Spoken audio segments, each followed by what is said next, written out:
तो शांति का लक्ष्य रखने वाले पूज्य संत बाबा उमाकांत जी महाराज जी ने भक्तों को संदेश देते हुए बताया कि आप लोगों को खिलाते हो, पानी पिलाते हो, मदद करते हो, लेकिन लोगों पर उतना असर नहीं पड़ता। इसलिए आप गुरु का प्रसाद बनाकर खिलाओ, प्रेम और भाव से खिलाओ, मेहनत और ईमानदारी की कमाई से खिलाओ, जिससे लोगों में हैवानियत से इंसानियत आ जाए।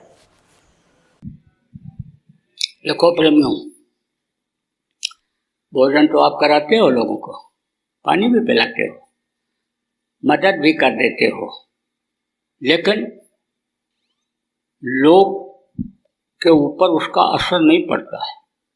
असर पड़ना चाहिए। इस हिसाब से, इस भाव से उनको खिलाओ, भोग लगा के खिलाओ। जो भी भोजन बांटो, सच्चे हृदय से, सच्चे प्रेम से खिलाओ, मेहनत और ईमानदारी की इस कमाई से खिलाओ कि उनके अंदर ज्ञान हो जाए और वो भी मनुष्य शरीर पाने का मतलब समझने लग जाएं और शाकाहारी हो जाएं। जो नशे में धुत रहते हैं उनका नशा छूट जाए, हैवानियत से इंसानियत आ जाए।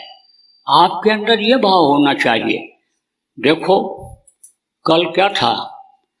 विश्व शाकाहारी दिवस। पूरे दुनिया में कल के दिन लोगों ने शाकाहार के बारे में बताया, शाकाहार का प्रचार किया। तो अपना तो एक दिन का है नहीं, अपना तो 300 दिन 12 महीने का है। जब तक लोग शाकाहारी हो न जाएं, तब तक बराबर ये प्रचार चल रहा है और चलता रहेगा। लेकिन जब कोई ऐसा अवसर आता है, तब वो अभियान तेज हो जाता है। जैसे नवरात्र आती है तो लोग पूजा पाठ में ज़्यादा लग जाते हैं। जब रामलीला, रासलीला होने लगती है तो देखो, छोटे छोटे बच्चे गदा बना करके और हनुमान जी बन करके, तीर धनुष बना करके और राम बन करके, लक्ष्मण बन करके वो भी रामलीला करने लगते हैं। रामलीला याद आ जाती है, कृष्ण लीला याद आ जाती है। ऐसे ही ये जो दिवस आते हैं, आप ये समझो कि याद दिलाने के लिए कि थोड़ी तेजी ले आओ।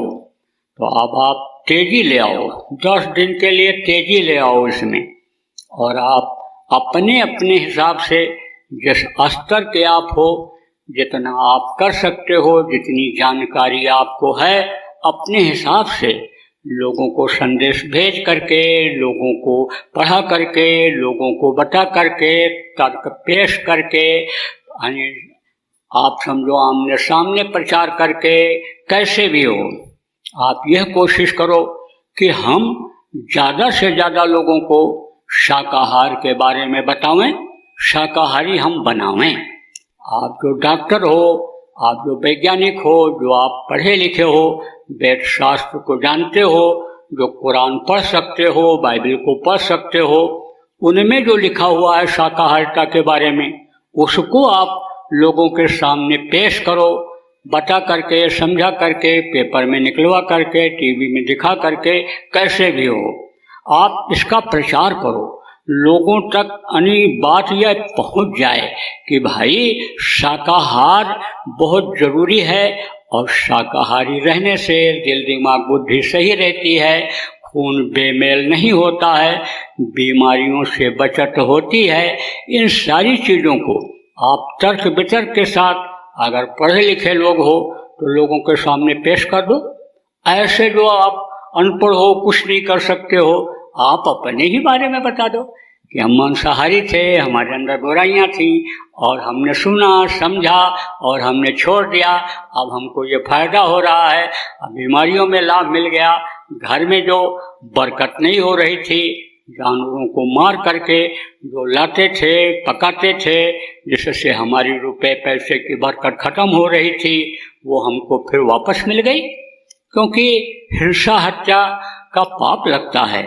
जो जानवरों को मारता है, जानवरों को काटता है, जो आप ये समझो कि लाता है, पकाता है उनके मांस को और खाता है, सबको बराबर पाप लगता है। तो आप तो ये कहोगे, हम तो पैसा दे करके लाए, हम तो खरीद करके लाए, हम तो होटल से बना बनाया ले आए, घर में बनाए भी नहीं, हम खाए, हमको पाप नहीं लगेगा? पाप आपको भी लगेगा, पाप उनको भी लगेगा जो मांस खाएंगे, जीव हत्या का पाप उनको भी लगेगा। आप देखो, कोई कत्ल करता है, ज्यादा सजा उसको मिलती है, लेकिन जो कत्ल करवाता है, जो योजना बनाता है, सजा का भागीदार सब होते हैं। जब यहाँ का ऐसा नियम है तो वहाँ का कैसा नियम होगा? वहीं के नियम से यहाँ का नियम बना है। आप वेद को पढ़ नहीं पा रहे हो, वेद को समझ नहीं पा रहे हो। जो विधान मनुष्यों के लिए, जो नियम मनुष्यों के लिए मणि ब्रह्मा ने बनाया और अपने मुंह से आवाज लगाई, ऋषि मुनियों को सुनाई पड़ा और उन्होंने लिख दिया, लिखवा दिया, वही वेद बन गया। वही आप ये समझ लो कि पुराण बन गए, वही समझ लो कि आपका भागवत बन गया, वही गीता बन गया। उसमें सब लिखा हुआ है, सारी चीजें लिखी हुई हैं और उसी के आधार पर समझो कि इधर की रचना हो गई, संविधान बन गया, नियम बन गया, कानून बन गया, इधर हो गया। तो आप इस बात को समझो कि लोगों को शाकाहार के बारे में बताना है और लोगों को समझाना है, तर्क देना है। एक अभियान 10 दिन का अपने अपने हिसाब से चला दो। हम ये नहीं कहते हैं घर छोड़ दो, बच्चों को छोड़ दो और झोली टांग करके इसी काम के लिए निकल पड़ो, ये हम नहीं कहते हैं। राष्ट्राश्रम में रहो, जो कर रहे हो काम को मेहनत और ईमानदारी से करो, क्योंकि मेहनत और ईमानदारी की कमाई करोगे तो उसमें बरकत होगी। लेकिन इसके लिए भी समय निकाल